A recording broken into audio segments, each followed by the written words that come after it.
नमस्कार, आप देख रहे हैं न्यूज फॉर नेशन और मैं हूं प्रियदर्शन।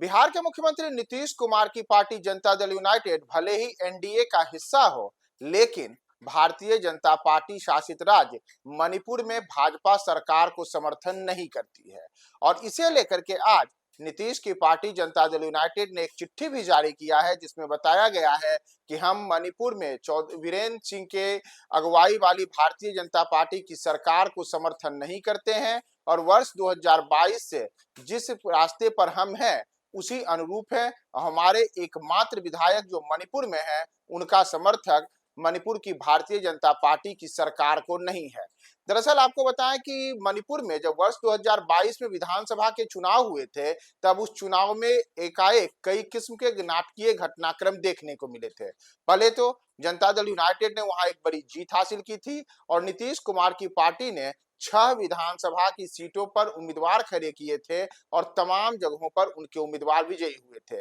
यानी कि जदयू के 6 विधायक मणिपुर में निर्वाचित हुए थे। लेकिन उसके बाद एक नाटकीय घटनाक्रम देखा गया और नीतीश कुमार से मिलने के लिए मणिपुर जनता दल यूनाइटेड के 6 विधायक पटना आते हैं। उसके बाद सितंबर के महीने में अचानक से 6 में से 5 विधायक पाला बदल करके नीतीश कुमार की पार्टी को छोड़ देते हैं और भारतीय जनता पार्टी में शामिल हो जाते हैं। ऐसे में नीतीश की पार्टी के 5 विधायकों के भाजपा में जाने को लेकर के नीतीश कुमार और साथ ही साथ जो उनका उस वक्त का शीर्ष नेतृत्व था, यानी कि ललन सिंह, जो कि पार्टी के अध्यक्ष थे 2022 में, उन्होंने भाजपा के खिलाफ अपना गुस्सा सार्वजनिक तौर पर इजहार भी किया था।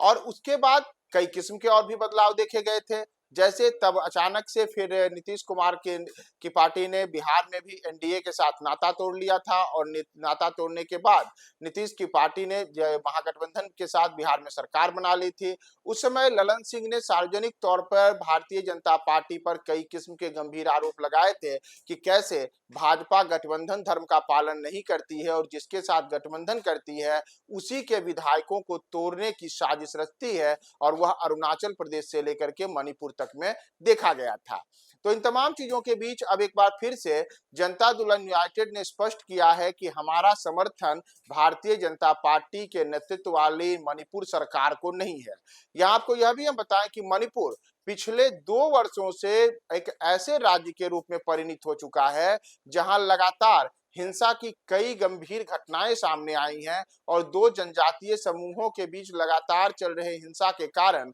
वहां कई लोगों की मौत हो चुकी है, बड़ी संख्या में लोग विस्थापित हो चुके हैं, कई लोग पलायन करके दूसरी जगहों पर शरण ले चुके हैं और इन सब के बीच वहां पर सुरक्षा बलों के द्वारा लगातार कार्रवाइयां भी जारी हैं। तो ऐसे में अब नीतीश कुमार की पार्टी ने मणिपुर को लेकर के एक बार फिर से अपना स्टैंड क्लियर किया है कि हम भले ही एनडीए का हिस्सा हो, बिहार में भले ही नीतीश सरकार को समर्थन भारतीय जनता पार्टी दे रही हो, लेकिन जनता दल यूनाइटेड भारतीय जनता पार्टी के नेतृत्व वाली मणिपुर सरकार को समर्थन नहीं देती है और उनके इकलौते जो वहां विधायक हैं वह विधायक विपक्षी खेमे के साथ ही विपक्षी के किनारे साथ में ही बैठेंगे। और इसे लेकर के आज जो चिट्ठी जारी की गई है उसमें भी ये तमाम चीजें वहां पर स्पष्ट की गई हैं। चिट्ठी में ये बताया गया है कि फरवरी मार्च 2022 में आयोजित मणिपुर राज्य विधानसभा के चुनाव में जदयू के 6 उम्मीदवार जीते थे। कुछ महीनों के बाद जनता दल यूनाइटेड के 5 विधायक भाजपा में शामिल हो गए और इनके खिलाफ संविधान की 10वीं अनुसूची के तहत मुकदमा भी स्पीकर के न्यायाधिकरण के समक्ष लंबित है। और ऐसे में यह भी जनता दल यूनाइटेड ने बताया है कि मणिपुर में जनता दल यूनाइटेड के एकमात्र विधायक मोहम्मद अब्दुल नसीर के बैठने की व्यवस्था विधानसभा के अध्यक्ष के द्वारा विपक्ष के बेंच में की गई थी। और हम फिर से दोहराते हैं कि जनता दल यूनाइटेड के एकमात्र विधायक